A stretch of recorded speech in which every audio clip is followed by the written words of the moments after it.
여러분에게 알코올 중독에 대한 퀴즈를 내보도록 하겠습니다. 알코올 중독은 정신병일까요? 의지 부족 탓일까요? 아니다입니다. 교수, 대학생, 심지어 천주교에서 미사를 보시는 신부님, 그리고 의사, 변호사들 중에 알코올 중독 환자가 많다는 것을 들어보셨나요? 예상보다 많답니다. 그럼 그들의 의지가 부족하고 정신병일까요? 아닙니다.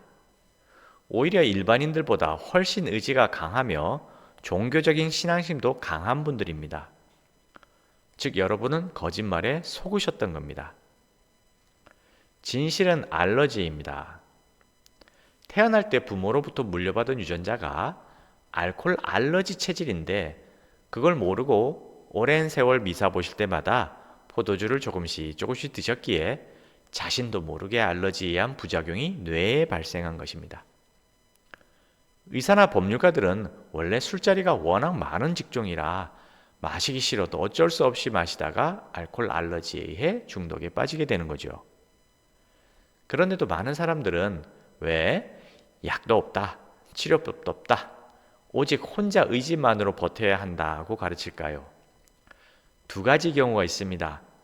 유전적으로 알코올 해독이 정상적으로 잘 되는 사람들 입장에선 이해가 안 되기에 의지 탓이라고 말하는 것이며, 이미 중독에 빠진 환자는 치료를 거부하기 위해 거짓 주장을 하거나 혹은 다른 환자가 단주를 위한 치료를 받겠다고 말할 때 자기 혼자 남게 될까 두려워서 치료받지 못하도록 방해하기 위해 그런 거짓말을 합니다. 그러니 속지 마십시오. 자, 두 번째 퀴즈입니다. 술을 마시면 잠을 잘 자게 될까요? 아니다입니다. 그러나 거의 모든 알코올 알러지 환자분들은 술을 마셔야 잠을 잘 잔다고 대답한답니다. 그런데 잘 생각해 보세요. 일반인과 달리 알코올 알러지에 뇌 손상이 발생한 환자분들은 술을 마시고 잠들면 기껏해야 4시간 정도밖에 못 자며 그것도 자다 깨다 반복하거나 악몽을 자주 꾸게 됩니다. 그리고는 또다시 잠들지 못하죠. 그래서 심한 환자분은 자다 깨서 왔다 갔다 하거나 견디기 힘들면 다시 술을 마시고 잠을 자길 반복합니다.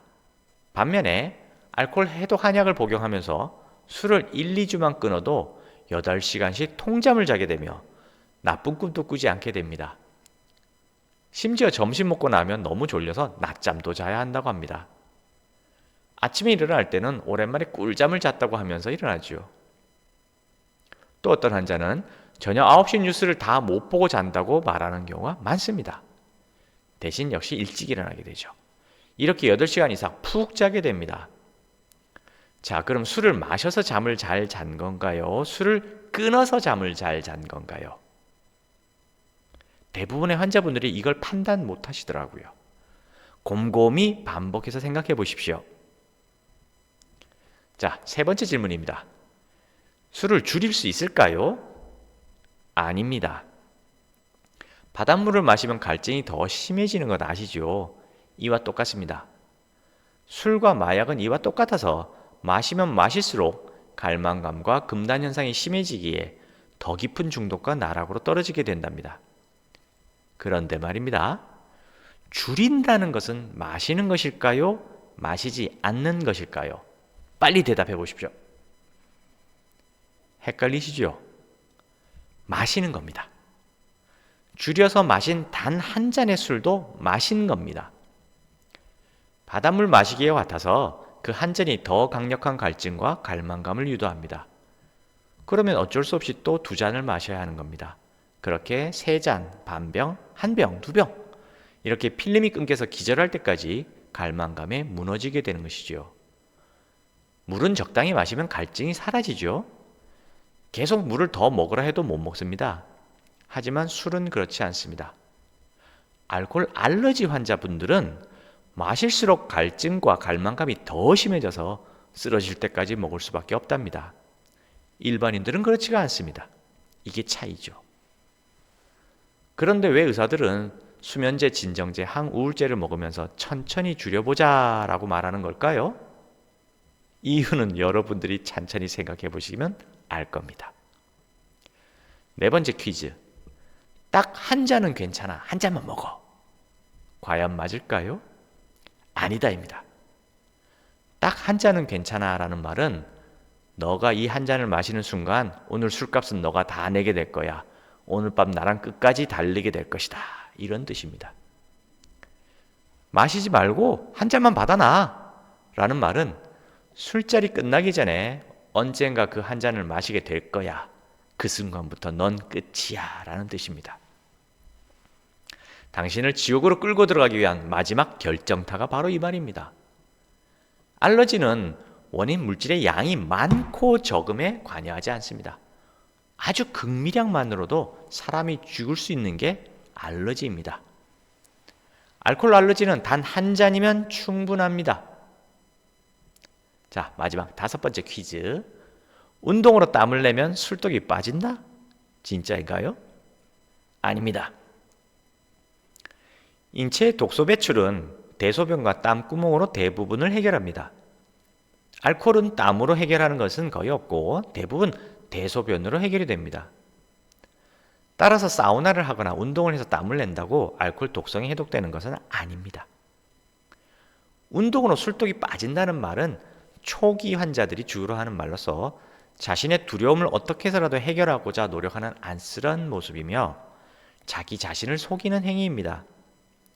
조기축구나 등산 모임에서 흔하게 볼 수 있습니다. 자신이 술로 망가뜨린 건강을 운동을 통해서 보충할 수 있을 거라고 스스로 속이는 행위이며 마음 편하게 술을 먹기 위한 자기 기만입니다. 자, 위에 몇 가지 내용만 보셔도 눈치 빠르신 분은 아셨을 겁니다. 알코올 알러지에서 벗어나려면 주변 사람의 거짓 조언이나 유혹에서 벗어나야 합니다. 정말 쉽지 않습니다. 심지어 술을 끊으려고 선언한 사람에게 장난스러운 놀림, 유혹, 협박을 하죠. 전에 저 환자 중에 어떤 분이 자신의 페이스북에 단주 선언을 하신 적이 있는데 한 20, 30개 정도의 댓글이 전부 놀림, 비아냥, 왕따 시키겠다는 협박, 심지어 고급 술을 사겠다는 그런 유혹이었습니다. 단 한 분만 술을 마시지 않는 예전의 너의 모습이 보고 싶다. 여기 댓글 다신 지인분들에게 부탁드립니다. 제 친구의 단주를 응원해 주시고 도와줍시다 라고 댓글을 다셨더군요. 바로 그런 친구 한 명이 진정한 친구이며 나머지 지인의 공격을 막아내고 있었습니다. 즉 알코올 중독은 개인의 의지 문제가 아니라 거짓 정보에 세뇌되어 있는 사회 전체가 문제인 겁니다. 방송이 가장 문제가 심각합니다. 대표적인 예가 바로 술 광고와 혼술 장려 마케팅입니다. 10대 여자아이들을 대상으로 하는 술 광고가 극심한 상황이며 7, 8년 전부터 드라마와 예능 프로그램에서 여성의 술주정을 미화하거나 혼술은 좋은 것이라고 매일매일 연예인들이 말을 하고 있습니다. 그들은 알코올 알러지 환자들에겐 가정 파탄과 죽음의 길로 안내하는 피리 부는 사나이와 같습니다. 그 덕분에 최근 20대 알코올 중독 환자가 폭증하고 있으며 특히 여성이 더 극심한 상황입니다. 원래 혼술은 10년 전만 해도 혼자 밥 먹는 것보다 손가락질 받던 부끄러운 음주 방법인데 그게 젊은이들의 아름답고 합리적인 고급 음주 문화로 왜곡되는데 불과 몇 년 안 걸렸습니다. 수백 년의 문화가 순식간에 완전히 반대로 뒤집혔지요. 바로 방송의 힘입니다.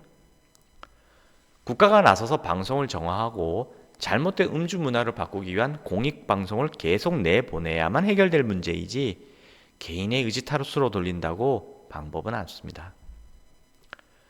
국가와 연예인들에게 알코올 알러지 환자와 가족들, 더 나아가 국민이 요구하기 전엔 변하지 않을 겁니다.